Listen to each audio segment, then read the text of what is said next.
to the MMA Fan Podcast. Ladies and gentlemen, I give you Stu and Blake.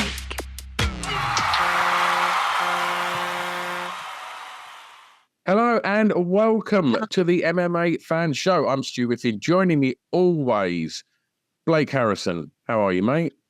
Good, mate. Good. Still in Budapest. Mate. Doing my filming. How are you doing? I'm all right. I'm missing you, man. We've not been in the studio for a few weeks now. I know. Well, I don't have long left. Maybe the next episode might have to be a remote one. I'm not sure when we do our post 308. I'm still kind of working on that. But once that's done, I think I'm going to be very, very unemployed. So I will be around, and we can start doing studio stuff again. Absolutely. And that means you get to fill your face with fat candy. Oh, I've been missing those Skittles, mate. Been missing that sugary buzz. Fat Candy sponsor this show. They're freeze-dried sweets. They're a bit of a viral buzz on TikTok, the old freeze-dried sweets. And Fat Candy are leading the charge to dominate the world of candy. And what they do is they get your classic sweets, your Skittles, your drumsticks, your wham bars, your blackjacks, your fruit salads, freeze them so they kind of absolutely sort of explode within the wrappers, and then they put them in these lovely little pots. Or you can buy a pick-a-mix bag, which is if you don't really know which ones you want to try first, grab yourself a pick-a-mix bag and it'll give you a little taster of all of them, and then you can go and buy a job lot of your faves. And they gave us a discount code to tell you. So when you buy your sweetie treats, put in the discount code SWEETMMA and save yourself a load of money as well. So go check out Fat Candy. They'll be tagged in all our posts. So other than that, just search in your browser for Fat Candy. What are we talking about today? I'm asking you like I don't know. Of course I know. Oh my God. This is I'm so excited for this fight. This might be my most anticipated fight of the whole year. Yeah. I'm not saying it's going to be the fight of the year, really, but going into it, two such high-level guys coming off of huge wins, the implications going forward, the different ways this fight could go. I genuinely don't know what way it's going to go. Holloway to Poirier, UFC 308 is going to be so excited. I think the card's decent, but the main event is, it's my most anticipated fight of the whole year, I think. I cannot wait for this fight. So that is why I think it's so exciting, because I'll throw Khamzat Bobby Knuckles in the mix as well, as to I can't call it. Yeah. The same with Max and Ilya. And I think that's what makes it so exciting. And it feels like we've been talking about this fight for a long time, and it's finally here. And we've had a couple of fight nights that have thrown some good fights our way, but this is the one. This is what we're all hyped about. This is the new kid on a tear against the veteran that is, looking unstoppable at the moment as well. And I just can't call it. Should we start at the top? Should we start with Max? Oh, we absolutely have to. I mean, I want to start with, did you see the sort of, they weren't literally face-to-face, but over Zoom or whatever, they had a face-to-face interview with Brendan Fitzgerald, I think was sort of I wanted to talk about this with you, so I'm so glad you brought this up. Go on, well, what did you want to say about it? I thought Ilya looked so fucking confident. Yeah, boy. But he always does. Yeah. I mean, this is a man that on his Instagram profile before the Volk fight changed it to UFC champion and like 15-0 or whatever it was. Yeah.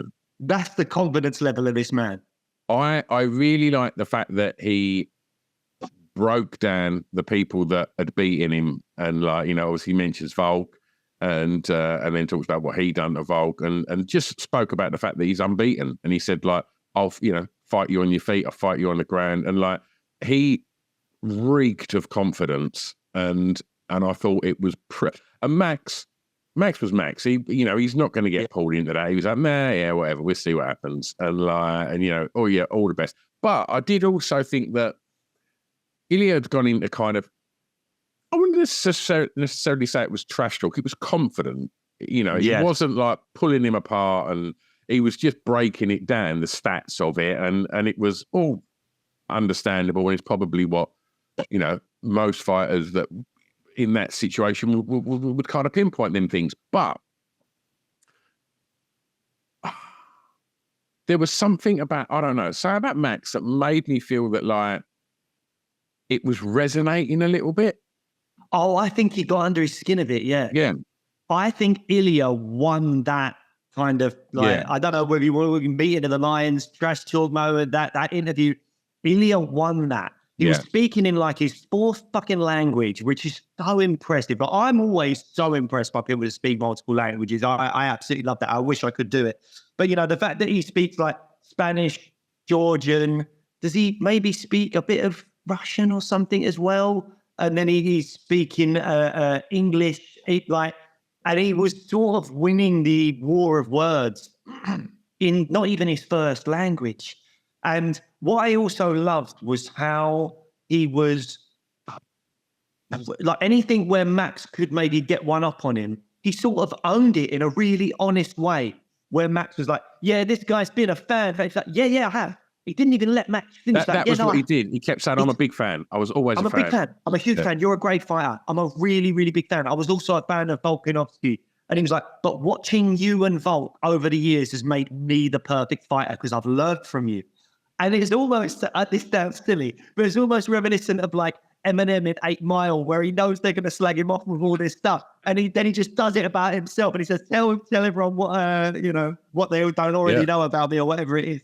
And it almost felt like that. That's the vibes I got from it. It was like, the one thing you've got about me being a fan and loving your work, I've owned it straight away. I've completely admitted it. And then I've thrown it back at you as to why it also means I'm going to beat you. It was fantastic work from him. And then he even had moments of like being really respectful where like he said Blessed Express wrong. And Max was like, no, it's Blessed Express, Blessed Express. He's like, oh no, yeah, sorry, Blessed Express. Like, but genuinely apologized for getting it wrong. Sorry, yeah, Blessed Express. But then 2 minutes later, it's like, yeah, I've opened an old folks home. Volk's already in there, but I've got a room waiting for you as well where I'm going to knock you. It was so brilliant. I'm a really big fan of Ilia Topuria. I think he has the whole package. He's an exciting fighter. He's undefeated. He looks good. He talks well. He can talk in multiple languages. He has the gimmick with the rose that everyone attended his fights in black like they did with the Volk thing. I hope they carry that gimmick on. Like, man, I think he's got it all. I really, really do. But as we go on, what are you going to say? Yeah, I wanted to just echo that. The fact that he said he was a huge fan and he wasn't being rude. Like, he was just pointing facts.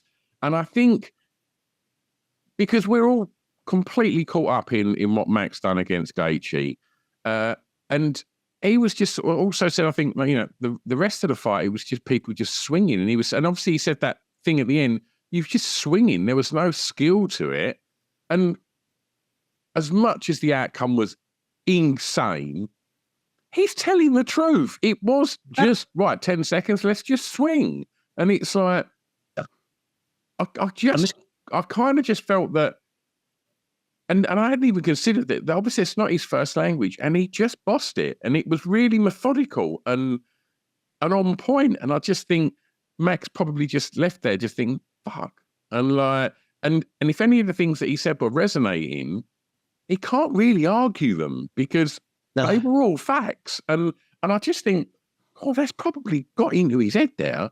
But I also wanted to ask you, have you seen the YouTube video where somebody has put together and chopped about 50 different UFC fighters talking about who they're going to pick for this? No, I haven't seen it. And they go, so bing, bing, for like whoever it is. And they've got like everybody, basically, legends within the UFC, old and new. And I think, say there was 50, I can't remember exactly how many it was about 50. I think only about 5 people went for Ilya. I'm not sure. I've just seen a video that Tom Aspinall's just posted, who he's picking for these fights.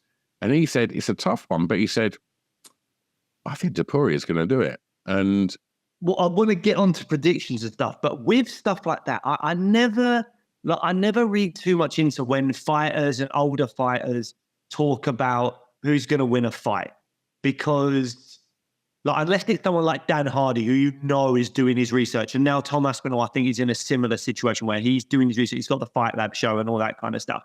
But when they just ask like Randy Couture or Chuck Liddell and, whoever else is around, whatever it is, then they've got so many allegiances with coaches, fighters. They're picking their friends.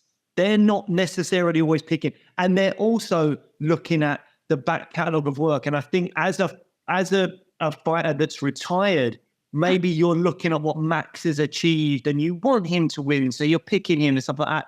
I don't know that all of those fighters have sat down and evaluated and really analysed and looked at what's happening there. I think they're just going with who they want or who they have kind of friendship ties to and stuff like that. But it's certainly, I think it's very close. Like, I genuinely believe that if Topuria wanted to land loads of low kicks like Volk did in the Max Holloway fight and win this fight on points, I can see that happening. If I know it's never been done before, but if Ilya KO'd Max, I'd go, boy, I didn't see it coming, but I'm not shocked. Same with Max, though. If Max puts on an absolute clinic and drags him into the later rounds and that pressure just keeps going and going and going, and by that 4th or 5th round, Ilya is just flagging and Max is all over him and he wins on points, I can see it. If Max counters him with a big shot because of what we saw with the Gaethje fight, I can see that happening too. I just see it going so many different ways. I do think it's going to play out on the feet. I think Ilya does have very good wrestling, but Max got such good takedown defense that I don't think you'd want to waste the energy. I think just keep it on the feet and strike. I'm not sure. I've not got the stats up for what their reaches are, because you'd imagine by looking at him, Max is probably, just by looking at it, I'd imagine he's got a reach advantage. I might be wrong. I think they might have the same. Okay. Or maybe even more. But we should pull this up, actually, because that would be a good thing to do. But I think, actually, I looked this up a little while ago, and I was surprised that Ilya and Max maybe have a similar, if not identical, reach. And I know Volkanovski was someone always that had a really long reach. And I think that he didn't have that advantage in the Topuria fight. And that might be really interesting. Reach, 69 inches each. So as much as Max is taller and he has that height advantage, I think he's got a 4-inch height advantage. They've got the same reach, and that might take away some of Max's ability to play that in and out game and to keep people at range, because they can both land. And that's something that maybe he struggled with Volk, a shorter guy that actually does have a very long reach. But look, like if you're getting hit by Volk, like obviously we love Volk, but it feels that Topuria's got that death touch. He's got serious power, and no one would testify to that more than Volk. And I think, like you just touched upon, Max has never been put out, but he did get. Gaethje dropped him, didn't he? He did. He sat him down a bit. Yeah. I mean, it's interesting, the Gaethje fight, because we remember that finish, and the whole fight was fantastic from Max. He got sat down sort of once, but the big thing with that Max Holloway Gaethje fight, which I rewatched recently, was that right at the end of round 1, Gaethje dipped down and Max hit that spinning back kick and broke his nose.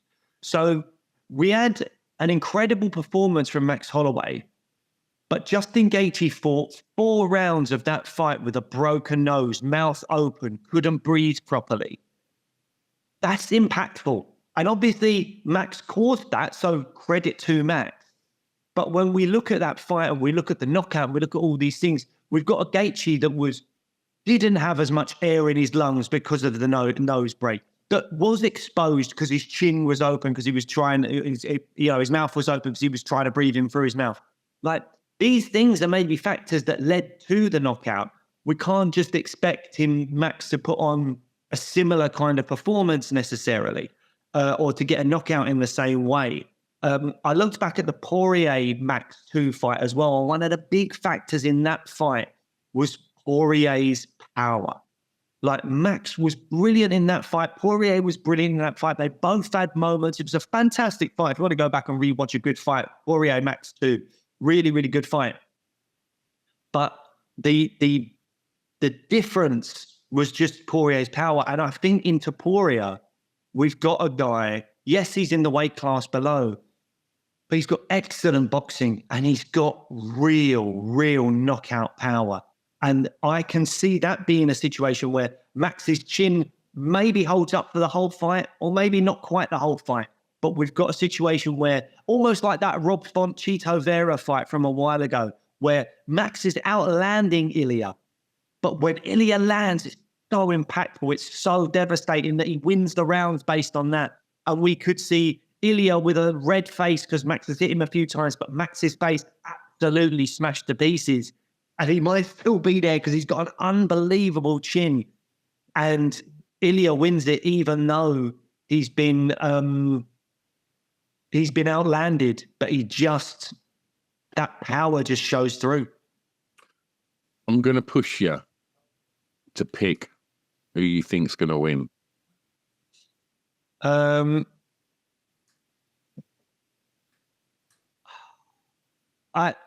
I do know which way I'm leaning. I do have a couple of questions for you.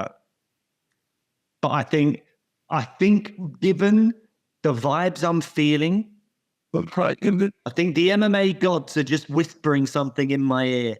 And I think they're just saying that Ilia Topuria is going to be the next big thing. I think he's going to be, I'm not saying he's going to be Conor, but I think he's going to be a guy with finishes, with charisma, with a huge fan base. He's a handsome bastard as well. He's a good-looking lad. And I just think he could be that, like, John Jones is old, probably retiring soon. Sean O'Malley has lost. Conor's, is he ever going to fight again? Poirier's on the way out. Nate Diaz has left. Like, who's the big... I mean, obviously, we've got Alex Pereira, but which I want to get onto, actually, before we leave this fight. But we've got Alex Pereira, but he's 37. Who's the guy that's taking the UFC forward into the second half of the 2020s, maybe even being a start come 2030, in the early 2030s? I think it's Ilia Topuria. And I think to do that, he has to beat Max. So I'm not disagreeing with that, mate. I'm not disagreeing with that.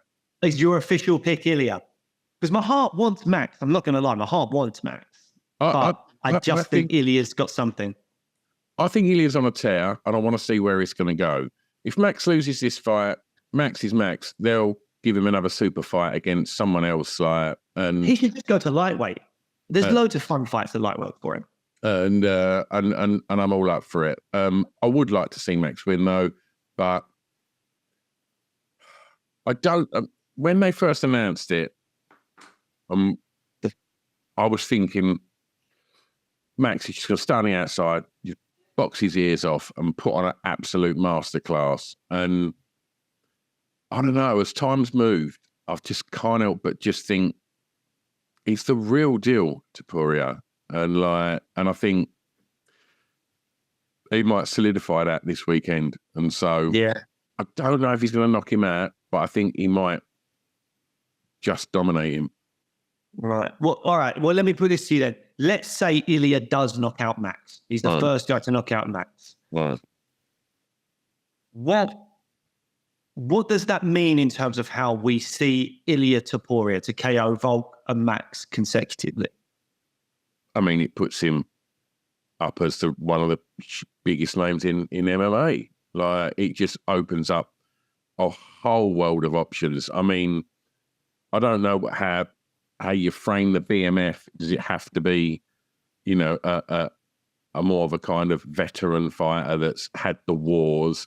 Like, I think so. And so I like, as we know, I wasn't a fan of BMF, but after what we saw in the last fight, I'm on board, and leave it for fighters like that. because it adds a bit more sparkle and it means that them fights get to headline cards and I like it. But I think it just means we look at Ilia Topuria and just think, could he become a two-weight champ? Like, I think maybe, yeah. Can I ask you this then? Because I don't know if you remember the old conversation we had in one of our last episodes about whether or not anyone could surpass Alex Pereira for Fighter of the Year.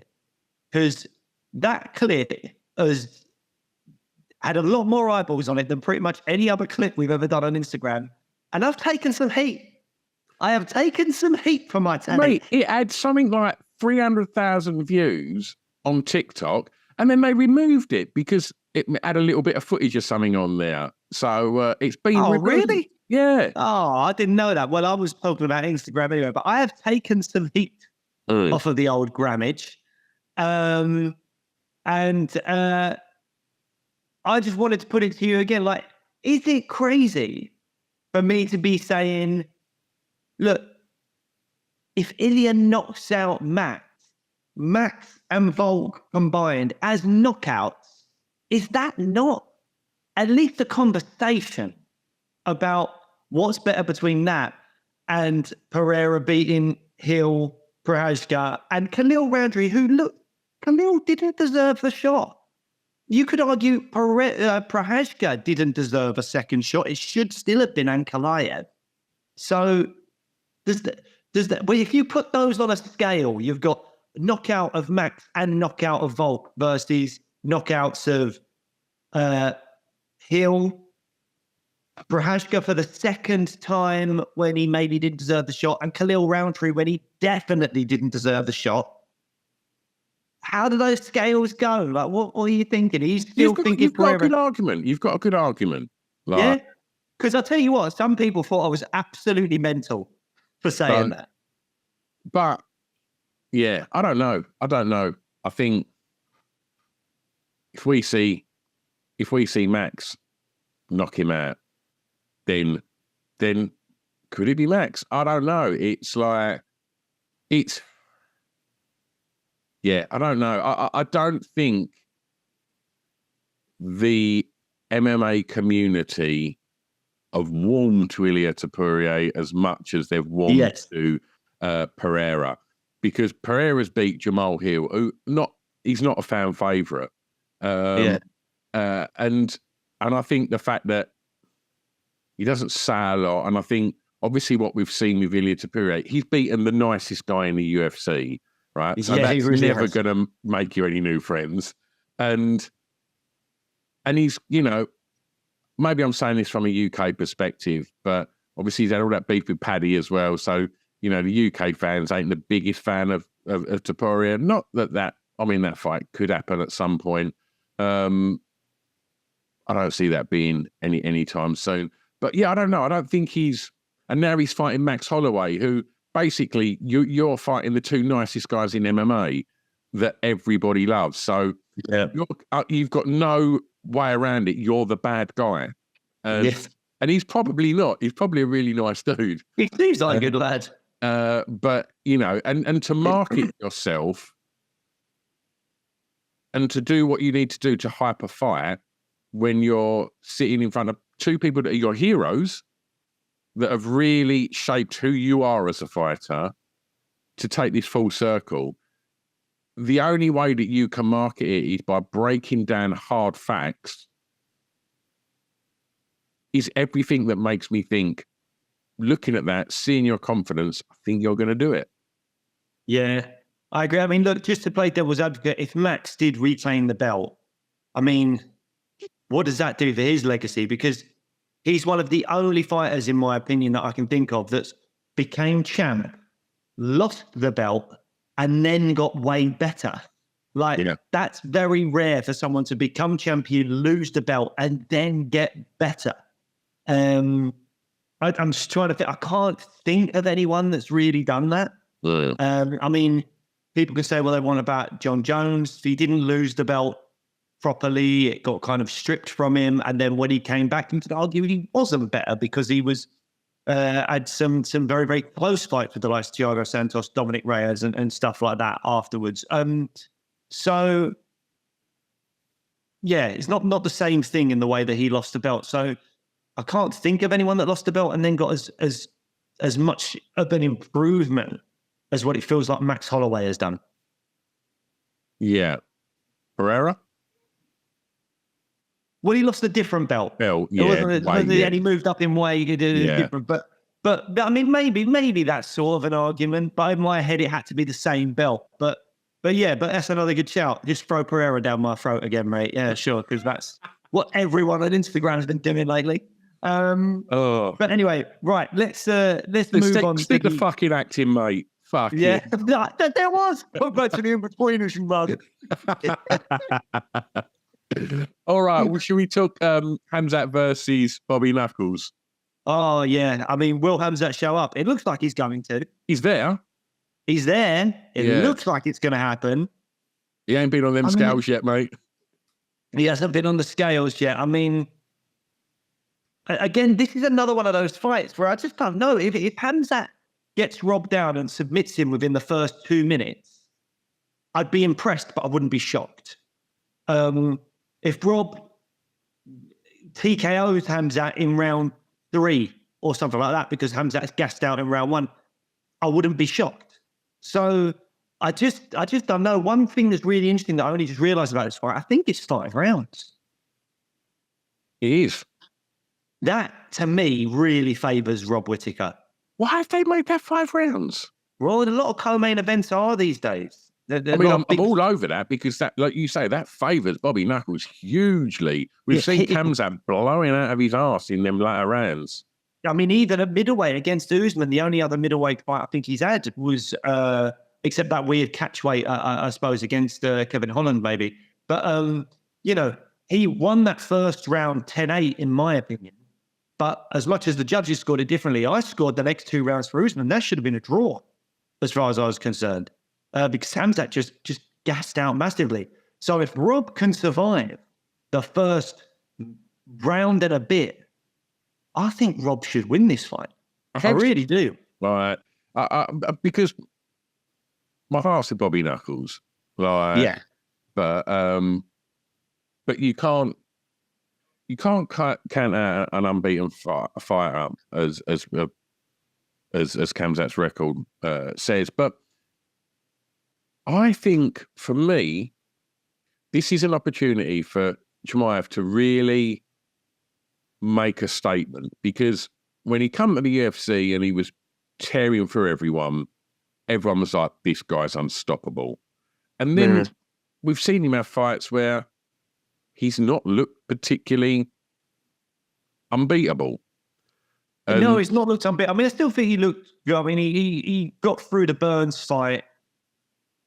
It was a very exciting fight, but yeah, we all expected it to be a bit more one-sided.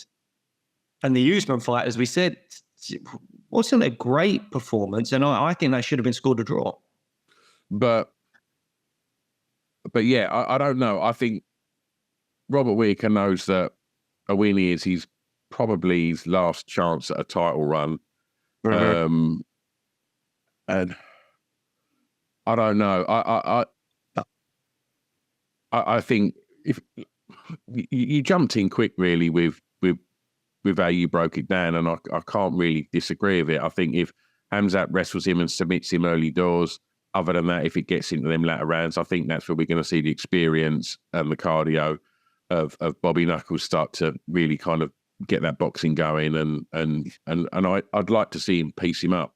But I think for the division and for the sport, Bobby Knuckles has been there. He's ticked all the boxes. He's got nothing left to prove. Obviously, he wants another run at the title. Best of luck to him. I'd like to see it happen. But for the sport, I think to keep that hype train of Chimaev, can he win the belt? Is he that good? And what will he do once he's got it? I'd like to see what will play out there. Mm-hmm. Yeah, I mean, I completely agree with that. I mean, because I think Rob Whittaker seems like such a decent bloke and a fun fighter, and he always And what he went through, do you remember he had that really bad, didn't he have like a ruptured bowel or something before a Romero fight maybe, or something like that? Like, he went through a lot as a champion and, you know, had to overcome a lot of adversity. And I think people forget about that. And he seems like a really good guy, fun fighter, doesn't take things too seriously either. He's got that, what we're seeing as the Australian MMA way about him of being, you know, quite a nice, fun bloke. I'd like to see him do well and maybe even become champion again one day. However, looking at the division, he's lost to DDP. And quite a devastating loss as well. It wasn't like a close fight. Izzy's probably not going to be having the belt anytime soon, but he had all those was it 3 losses or 2 losses to Izzy? 2 or 3 losses to Izzy. I think it was 2. And then it was, yeah. Yeah, I just don't. There's not a title fight for Rob unless Strickland beats Dricus, because I think that fight's going to happen early next year. Strickland v Dricus again, which I'm not overly keen on, but whatever. But unless Strickland wins that, then you could do Whittaker versus Strickland. But you just imagine some posters now: Strickland v Whittaker, or Strickland v Khamzat Chimaev, or Dricus Duplessis versus Khamzat Chimaev, or Israel Adesanya versus Khamzat Chimaev. All 3 of those fights involving Khamzat Chimaev are way more interesting, way more exciting. The build-up will be fun. All of that compared to when Rob Whittaker versus... And I'm only saying Strickland because the DDP fights happened. I don't think that would sell well. I think people will go, well, DDP's already handled it once. If Izzy got the belt back somehow, again, another fight with Whittaker doesn't really sell that well. It's Khamzat. Khamzat's the one that can make this exciting. But whoever wins this deserves a title shot. And I say deserves definitely for Whittaker, but for Khamzat, it's just like, come on, let's stop waiting around. Let's give this guy the title shot that we all wanted him to have ages ago. So we'll have to wait and see. But I basically agree with you. I think what's best for the division is probably Khamzat, but because I really like Rob Whittaker, I'd also like to see him win. So we'll have to wait and see what happens. Well, speaking of people getting title shots, Magomed Ankalaev, he ain't got one yet, and he's been sitting in that room, and I think he's been given a bum deal after the fight Rakic. I think he should have been fighting for the belt. And unfortunately, I just think his fight style, we've spoken about on multiple episodes of this podcast, he's not something that he's putting smiles on the faces of matchmakers at the UFC. And so he's, number 1 ranked, and he's fighting Alexander Rakic, who's ranked, 6th or 7th, maybe? I'm not sure. I'll have to look it up. Yeah. And I mean, tough fight. It's a really tough fight. And do you think Rakic is 5th? Yeah. Rakic is 5th. So let's just say Ankalaev mauls him, holds him down, grinds him out for 3 rounds and wins and calls for the shot. Does he get it? Well, I mean, I don't know. I think how he wins could be very, very important because there is a narrative, and I'm going to look it up now and see if it's an unfair narrative. There is a narrative about Ankalaev being very dull. But, I mean, it's a mixture. Like, you look at his UFC run, he's got... That loss to Paul Craig was his debut, where he lost with 1 second to go after mauling Paul Craig for most of the fight. But then head kick and punches against Marcin Prachnio, round 1. Then a decision against Kid Sanabro. Lamgambula, he got a front kick, round 3. So he finished him, but it was round 3. Then Ion Cutelaba, round 1. Ion Cutelaba again, because there was controversy over that. Can't remember what it was, but 2 round 1 finishes over Cutelaba. Then a decision against Krylov, a decision against Uzdemir, a decision against Thiago Santos. Then I think Anthony Smith busted up his leg, which led to Rakic beating him in round 2. Then the one that everyone goes back to, the Jan Blachowicz draw, which was for the vacant title, split draw with Blachowicz, where Blachowicz was handling him really well the first couple of rounds with those low kicks, which I think is something Rakic could be looking at, and we'll go into that maybe in a second. But then he took him down, held him down. It was a bit boring. Then he had to fight Johnny Walker twice because he did an illegal knee on him. And then the second fight, he dealt with him in round 2. So he does have finishes. Like, it's not like he's constant decisions. But that Jan Blachowicz fight seemed to leave such a bad taste in people's mouths. And it's not like he's finishing people all the time. So it's really tricky. I do think maybe there's a narrative of Ankalaev that's a little bit unfair, that he's super boring. But I suppose he's just not an engaging personality. And he does have, he's sort of half and half with decisions. So I don't know, man. I do think if he gets a finish in exciting fashion, then he has a chance of getting a title shot next. Maybe the UFC say, look, Alex, you've got to do this. You've got to fight him. But if he's the worst possible matchup for Pereira, it's like, they must just be thinking, we've got this superstar now that will fight anyone, but we're going to give him all of these fighters that are going to give him what we've just seen, like with Roundtree, like absolute wars. If we give him Ankalaev, we're going to see him plunked on his backside, trying to get up, and they're going to potentially lose one of the biggest stars in the divisions as a title holder to somebody that fight fans really, really aren't on board with. I'm generalising, but I do think that, on the whole, I don't think anyone's favourite fighter is Ankalaev. No. And look, I think that, as people that follow the sport as closely as we do, and I'm sure most of the people listening to this must be following the sport closely as well, they know Ankalaev should be getting the shot. But everything you've said is valid. The UFC have got a star on their hands with Alex Pereira, and they want to protect him, and that's understandable. He makes them a lot of money.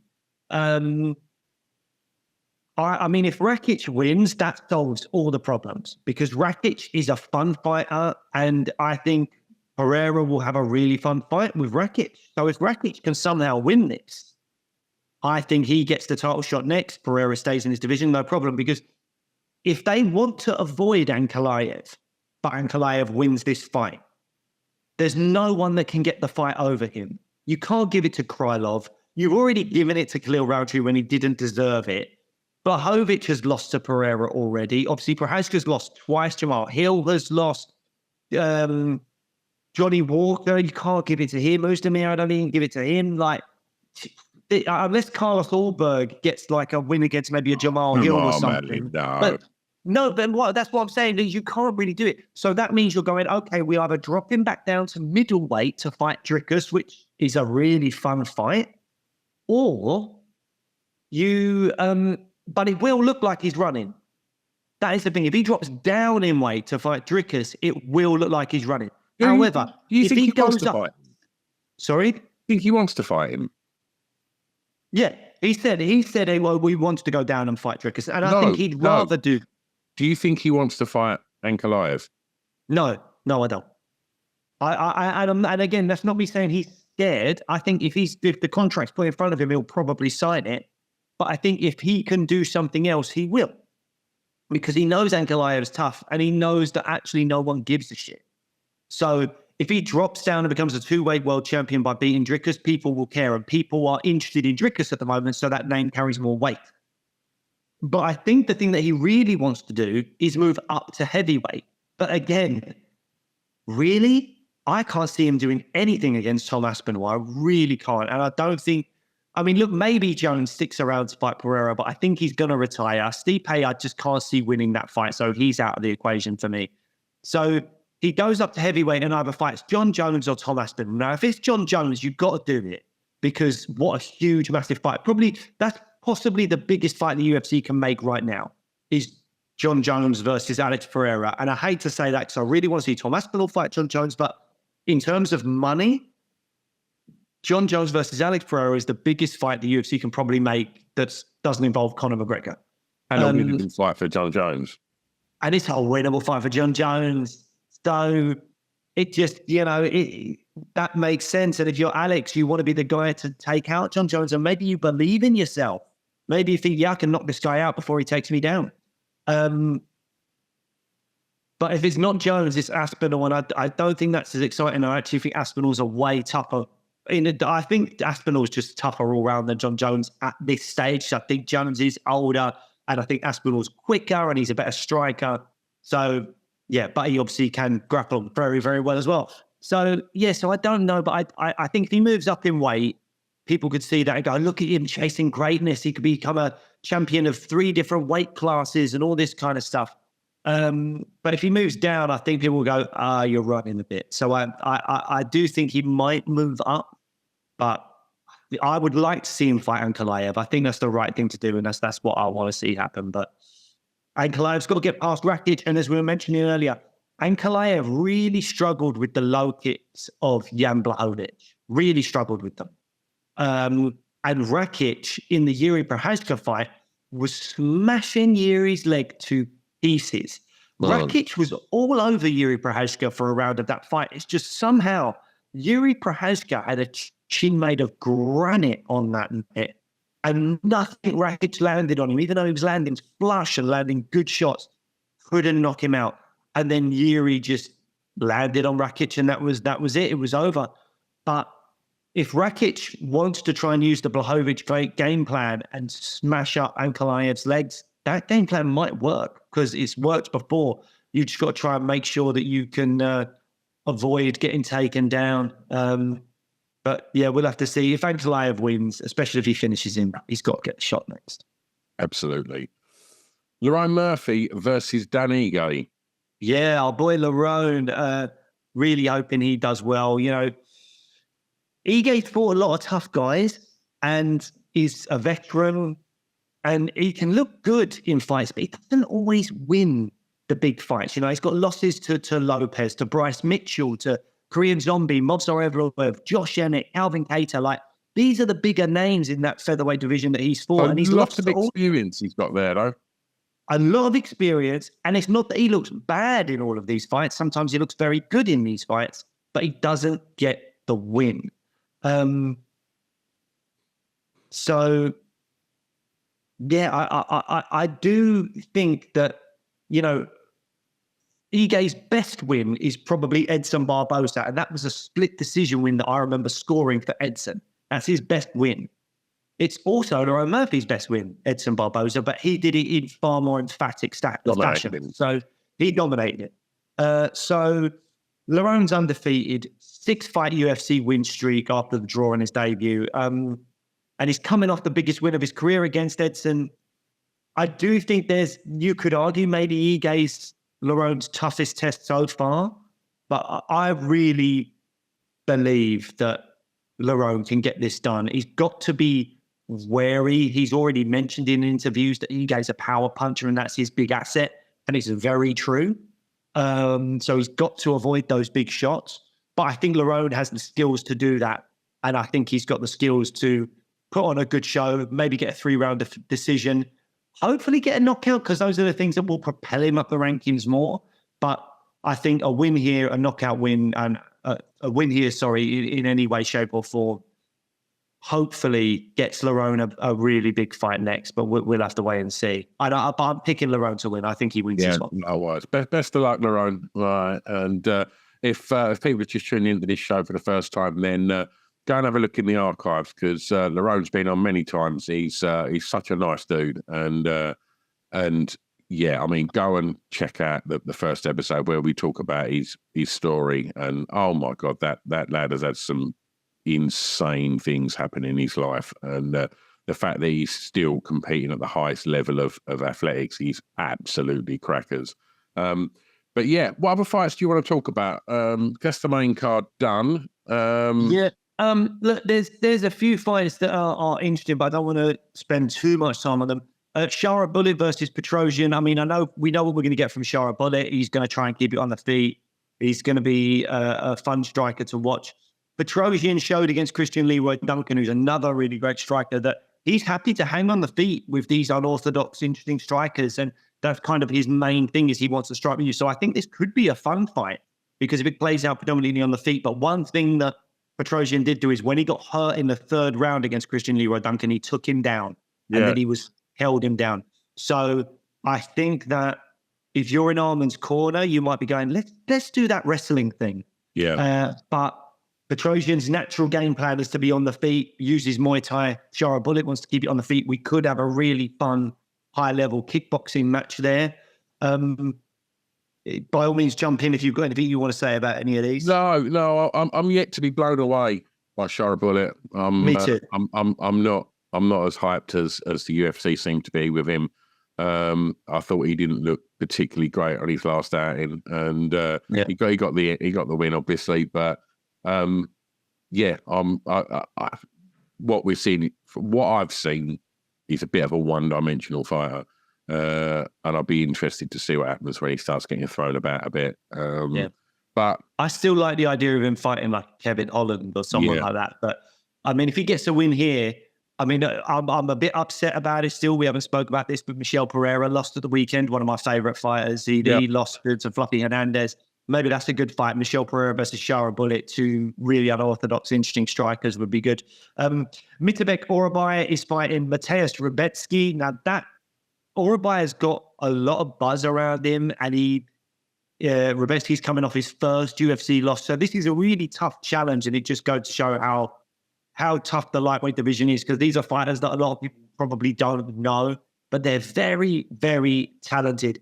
Orabai, I can see him being a guy that quietly puts together like a 6-7 fight UFC win streak or something like that, and finds himself being talked about only when he's soon to get a title shot or something like that. I mean, look, you never know. He might be someone that gets found out soon, but I think he could be someone to watch going forward. Got to get past Rebecki first, though, and we'll have to see. I think the lightweight division is so stacked that a lot of these fighters are probably in the top 30 fighters. A lot of people won't know them, but they are still incredibly tough. And a loss here for either of these guys doesn't mean they're not super talented fighter. I did do some research on Fakhreddinov versus Ruziboyev, and now that's Tersal Carlos Leao is coming in to replace Ruziboyev, so I've not got much to say about that one. Jeff Neal versus RDA. I'm disappointed that this fight exists. I don't think he's a fight anyone's hyped for. It's the division, the welterweight division at the moment is feeling so fresh and interesting with the likes of Gary and Shavkat and Michael Morales and the likes of Sean Brady, and I'm sure there's a few others that I'm forgetting about here. But the welterweight division is looking great at the moment, and you've got two guys at welterweight who are that 10th. Neil is ranked 10th. RDA is ranked 13th at lightweight, but I know that he keeps flicking between the two weight classes. Both of them are on a 2-fight losing streak. These are the guys that should be fighting either an unranked or somewhere between like 12 and 15th ranked guy, something like that. As you know, they're the fighters they should be fighting to go, do you deserve to still be here, or does this young up-and-coming guy on a tear deserve to take your spot? I know it's brutal. That's the way MMA works. They shouldn't be fighting each other. I don't think there's any beef there. There's no story there. I don't expect it to be an exciting stylistic matchup. I mean, Jeff Neal's going to want to land with his hands. RDA's probably going to want to push him up against the fence. It's just not a great fight. These guys should be fighting the Michael Moraleses and people like that, kind of coming through the welterweight division. These young, hungry guys. And I'm just not excited about this fight. Absolutely. Former guest of the show, Chris Barnett's fighting. I think that's on the Fight Pass prelims.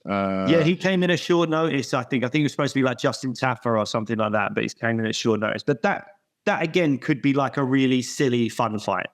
Down at bantamweight, Farid Basharat, still undefeated. He's fighting Victor Hugo. Interested to see how Farid story plays out. Yeah. But apart from that, anything else that you want to discuss on the card?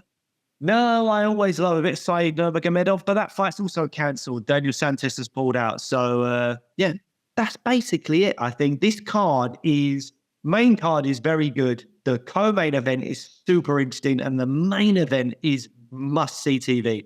The only disappointing thing about it all is TNT Sports have stuck it on a pay-per-view. So we got to pay for this one. What? Yeah, 20 quid, mate. We're at 20 quid each. Oh. Yeah, I know. It's a daytime card, though, I think. So I think they knew that. So they were like, So is it this Saturday daytime? I think so, yeah. So I'm going to be flying back from Budapest Saturday and trying to... oh, my God. I'm literally not going to be able to watch that until Sunday afternoon. Oh, my God. I literally have to bury my phone in the garden. Like, what? Well, I've literally got family coming over, and we're out all day Saturday and Saturday. Fuck that! No, get it on your phone, mate. And I've got a house full as well, like staying over, so I can't like jog them on at 10 and go and watch it. Oh, well, that sucks for you. I mean, I might be in a similar situation. I've got to try and phone my wife over the next couple of days and be like, "Can you buy the pay-per-view? Because I'm not going to be in the country. You've got to buy it for me." She'll probably get it wrong and buy something else. But even if she does, I've got to basically walk in the door, having not seen the family for a week and a bit working, and be like, "I need family. I'm just going to sit in the living room for the next 7 hours watching MMA."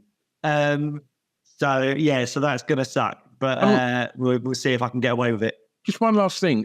Former guest of the show, Jake Hadley, fought at the weekend, and it was a weird fight. Some eye pokes and bits and bobs went on there, and you know, I think a few people thought Jake Hadley won that. I didn't. I didn't think he won the fight, and yeah, he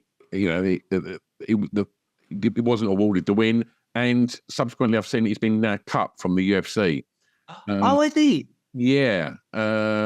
First person to comment on that post was Dan Hardy with a little pair of eyes. So whether the PFL are eyeing him up. The thing that my mind went to then is like, does he go to, is it Brave that thing he signed to? Oh, good one. Because what a fight for somebody who's just, been cut from the UFC, potentially going to fight somebody maybe not that well known in the PFL, or does he do a one fight contract to fight? I forgot his bloody name. Hadley Magomed, because there's serious beef there. They fucking hate each other. There, yeah. And who else is Magomed going to fight over there that anyone's going to give a shit about on the wider scale other than purists? Like, give him Jake Hadley. That's a marketable fight.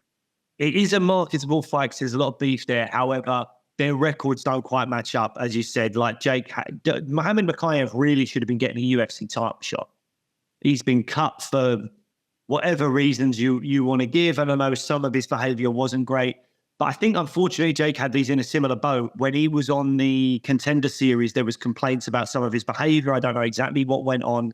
I know he's missed weight once or twice in his UFC run. That doesn't do you any favors with the matchmakers. So I think they wanted him to not get a contract even initially on the UFC Contender Series, but Dana overruled it. And clearly now they've gone, look, he's not winning. He's caused us problems in the past. Let's just get rid.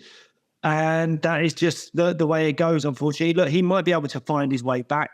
The only issue with Dan Hardy's eyes emoji, as that I can see, is that PFL don't have a bantamweight division as far as I'm aware. Right. So he's already been a flyweight and gone up to bantamweight, and that seems to have suited him a lot better. However, would he have to go up to featherweight? And that might be too big a jump. I don't know. Maybe then put together the division. Well, they should, because bantamweight is one of the most exciting divisions around, and they've got some great bantamweight fighters in the likes of Patchy Mix and people like that over in Bellator and PFL. So it would make sense if they did, and that would be good. Yeah, but I like the idea of Ankalaev versus Hadley and Brave. They just might have to give Hadley a fight first just to kind of go, look, yeah, he's of a level, he can do it. But I don't know. We'll have to wait and see.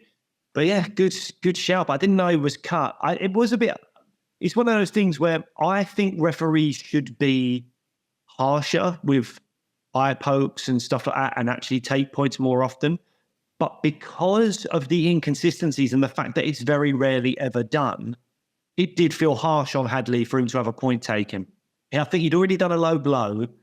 And then I believe it was his first eye poke after the low blow that he got a point taken for, which felt a little bit harsh. But it shouldn't feel harsh, but it's because of the referees never usually do that. That's why it felt harsh. But there should be more of a stricter rule set of you get one of those and then it has to be a point or something like that. But we've seen it before where it's like a fighter will do 2 eye pokes and it's just a warning. Yeah. So why has this guy done one and he's got a point taken away? And I just didn't feel right. But there you go. Okay. Well, look, go over to Fat Candy. Go and get yourself some sweetie treats. Use that discount code SWEETMMA. Other than that, we will see you for all the post-fight chat next week. Thanks ever so much for listening and watching. Why not click subscribe? Leave us a little comment. Other than that, have a nice week, and we'll see you then. Bye, guys.